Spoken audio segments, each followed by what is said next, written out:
Hi there, this is going to be a general love reading for the sign of Aries. Hello Aries, this is for Sun, Moon, Rising, Venus signs, as well as the cross watcher of the Aries. These are our August readings. Something about being quiet. There's quietness. Someone here might have a lot of quiet time, be to themselves a lot. There's a moment of silence. Something about the quiet. And it comes through really strongly. Peace, quiet, you know? Let's do the C'est La Vie deck because, I mean, that's what I get from, you know, C'est La Vie. It's very peaceful, very quiet, very calm, very serene. Dating. Oh, Lord. Wow. Having the strength to release someone. Look at that right off the bat. Strength and release. Having the strength to let something go. Whether this is a relationship or a way of thinking, it's going to be different for each of you. Now, the other two cards here are dating and blooming season. So I think it's quite explanatory that for some of you, you're going to be dating a lot of people or dating new people. It's your blooming season. So you're going to be, you know, kind of like the it person.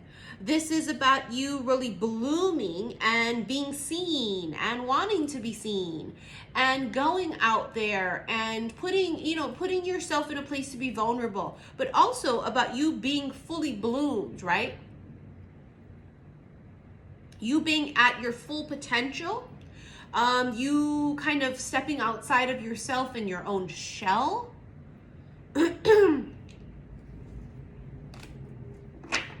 This is, wow, look at that. A new door opens.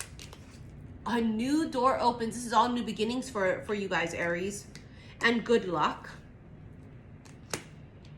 You know, like how when someone sets foot out the door to go on a trip and people are like, oh my God, I hope you have fun. You know, good luck. Take care. I feel that kind of a vibe. Someone could be going on a trip. You have wish granted. Someone's wish is granted. I know it just sounds kind of cheesy and generic, but it's what it is. Someone here gets what they want. This is you or them. You get what you want.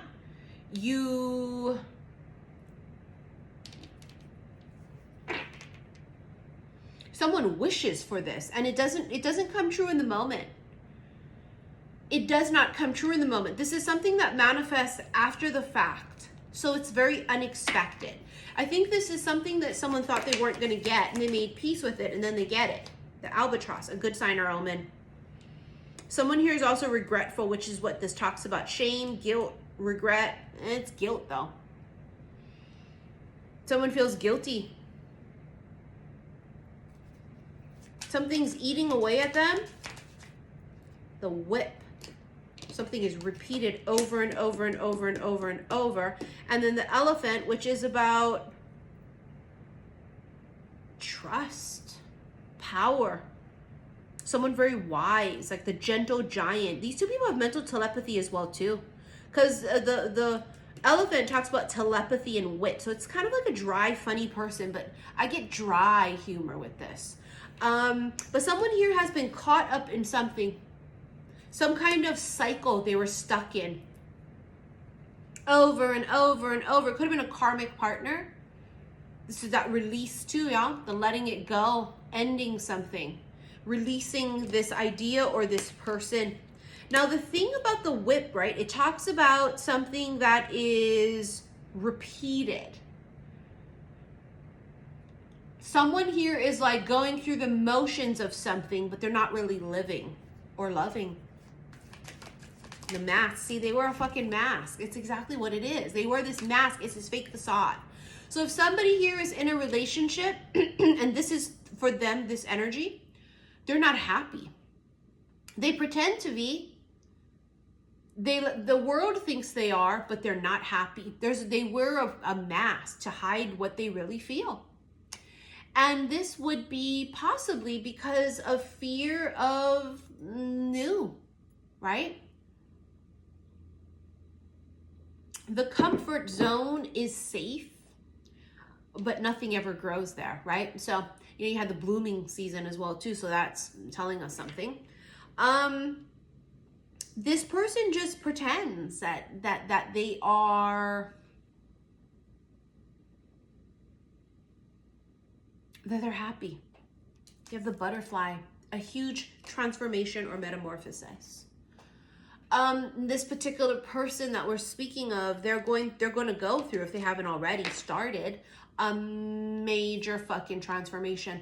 You're talking, this is metamorphosis of one to the next. This would be comparable to caterpillar, butterfly. I mean, it's tremendous.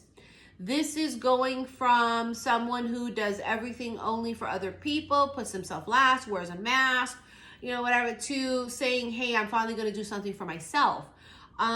There's this ego thing too about not wanting to fail. That's an Aries thing too. Yeah, they want to do everything, but they'll do 20 different things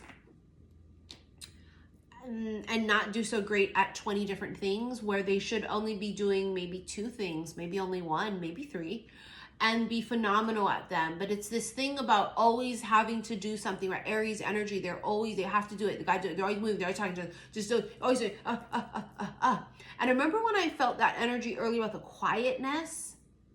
That's not typically what Aries do. All of my Aries clients, I joke with them because they always book readings because nothing's happening, so something's wrong. You know, when it's quiet, they don't like it. I found that to be so funny throughout the years. Like, I would always say, are you an Aries? Or like, do you have an Aries placement, like moon sign or whatever? They'd be like, yes. Like, because I can feel it. Aries always are like, something's wrong when nothing's happening.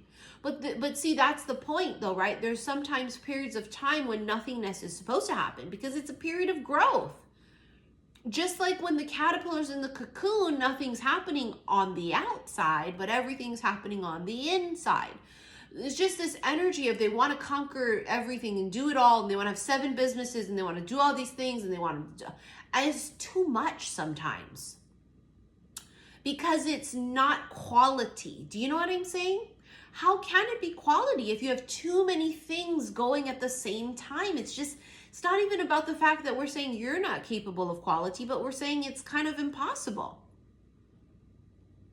to give quality from yourself to each individual person or project or business or whatever this is. That's just all it is.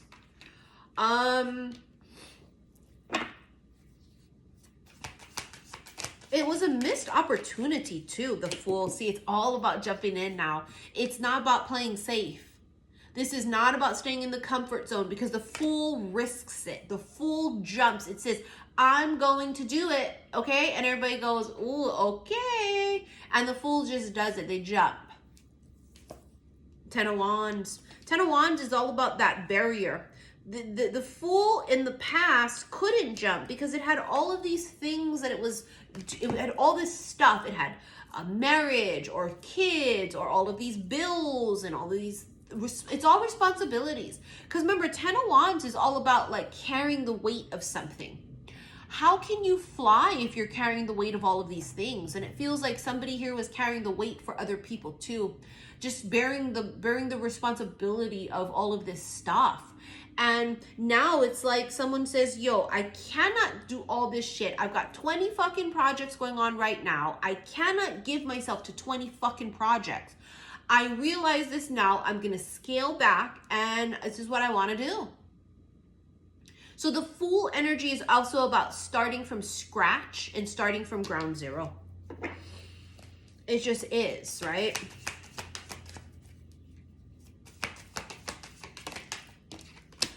Eight of Wands. 8 of Wands is about movement. This is also communication. Somebody is thinking about someone else and there's this feeling of wanting to communicate, but I don't think you guys communicate regularly, if at all. I just don't feel like that. I don't feel like, oh, you're talking every fucking day or hey, hi. It's not that. There's a distance between these two. But this is movement or some type of communication. We have the 2 of Cups. I mean, I'm telling you, it's fucking love. The Empress. They love the Empress. They love the bitch who is swimming in her feminine energy. This is Venus. Yeah, this is Aphrodite. The Empress is someone who is, you know, ruler of her own empire. Aries, you guys are the Emperor in the tarot deck. So it's like this camaraderie between two souls of I am the ruler and conqueror of my own universe and kingdom. And they go, oh, me too. It's like the Empress and the Emperor here get together. It is literally counterparts. And I think that if someone here is in a relationship currently, they're not with an Empress or with an Emperor. They're just not, because it's not a match.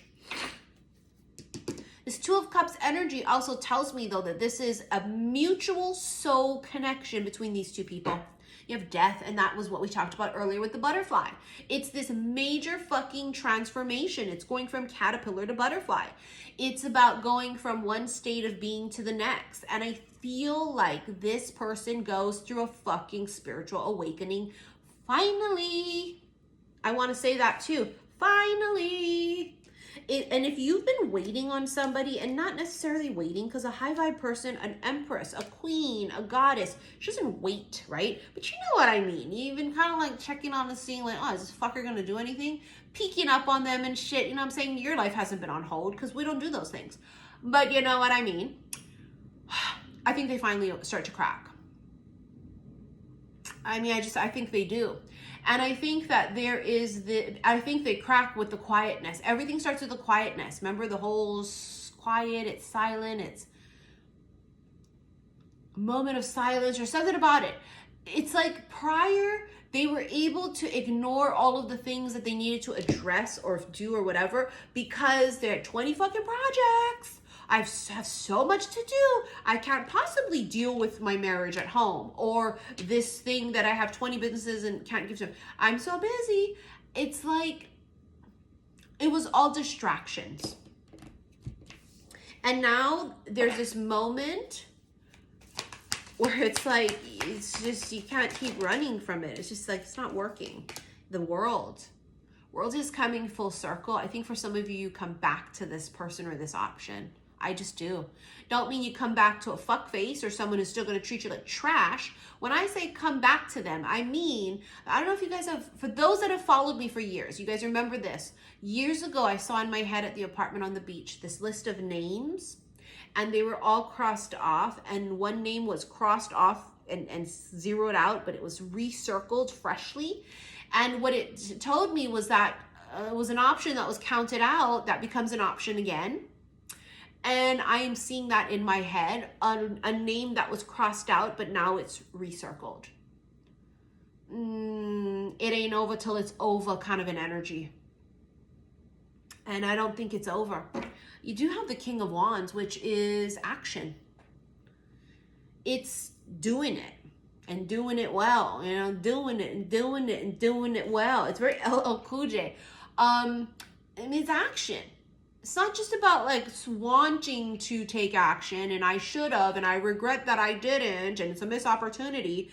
King of Wands says, let me see, okay, and then they shoot. Shooters shoot, you know, that kind of but you gotta assess the game first, right? If this is like, let's say for example, basketball, okay? So before they just get out there, they're gonna try and check out the competition. They're seeing what's good. They're reading the fucking room. This is strategy first, but it's action. King of Cups, yeah.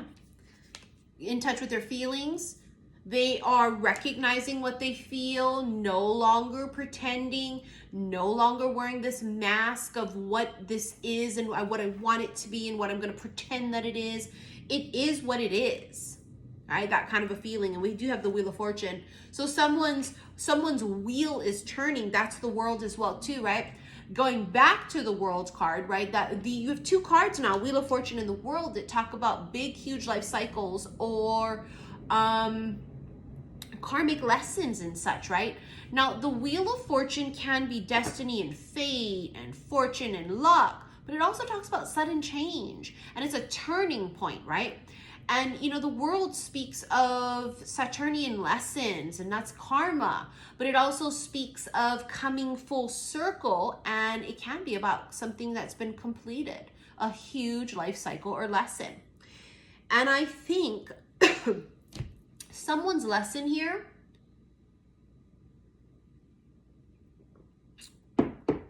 is about don't let them go. Don't let them go again. I think they may have let someone go once already. And that's what I really do feel like the universe is saying to them. You really want to let them go again? You really want to pretend you don't want to do this again? Imprisonment. They're trapped in something. You have toil and labor. They could have been trapped in their 20 fucking businesses. Remember, a distraction. But I definitely feel like it was in a relationship or something. They were trapped in something that kept them busy from morning, noon, and night. And this could be 10,000 things. You have adjudication. That would require something legal. And then sudden wealth. Could be that they're worried about this marriage, right? And breaking up. And then they have to go and they're worried about losing their money because this other person will be suddenly wealthy because they'll take all their money. There's no prenup. I mean, it could be a million different reasons, right? But this could just be divorce. Now, the sudden wealth can also be that somebody comes upon a lot of money. Big lucrative offer, or you fucking win money, right? A lottery or something, who knows? Anyways, let's get into you guys' extended. Should you wish to rent it, click below this video. There's the word more. You're going to see different links. The first one will be to my website, saltwaterhillstarot.com. And it's going to be in the August extended section on my website. That's where you'll find these extended to any of these zodiac readings, each astrological sign. Below, that's my Patreon link, and that is where you watch all the extendeds to the special love readings for the collectives on YouTube. So Patreon is where you're going to watch extendeds for those generals. It's also the bonus timeless readings, the erotic ones as well as non-erotic ones on Patreon. And then again on my website is all for each individual zodiac sign, okay? But thank you so much for your likes, your shares, and your subscriptions here on YouTube. Thank you for all of the donations you guys sent to my PayPal. It is very much appreciated. All right, Aries and Aries cross watchers, I'll see you in your extended. Love you.